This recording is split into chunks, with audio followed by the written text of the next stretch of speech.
Security remains tight across several states in Mexico after a pre-dawn military operation against cartel leader Nemesio Oseguera, better known as El Mencho, left at least 62 people dead and sparked coordinated violence nationwide.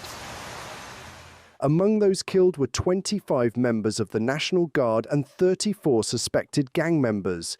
Dozens more were injured as cartel loyalists set up 85 roadblocks in more than a dozen states, torching vehicles and blocking highways. The government has deployed 2,000 additional troops to Jalisco, the stronghold of the Jalisco New Generation cartel.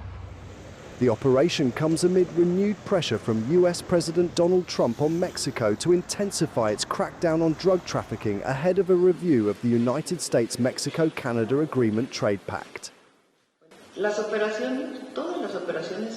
All operations are carried out by federal forces. There is no U.S. participation in the operation. What there is, as we have said here several times, is a great deal of information sharing. The understanding with the United States is based primarily on the exchange of intelligence information.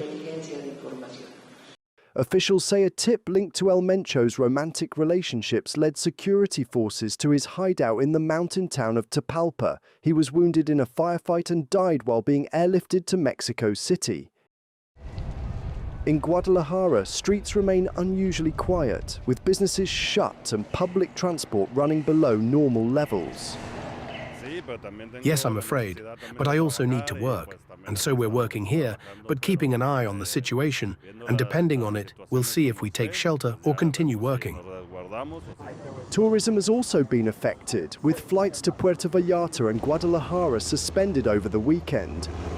It's not possible to get out right now because, first, we're not allowed to leave the resort under any circumstance, so we're locked down in the resort. And even if we went out on the streets, the cartel would stop us and force us to get out of the car and light the car on fire. So the whole city is under lockdown. No one is going out because everyone is scared of getting stopped by the cartel.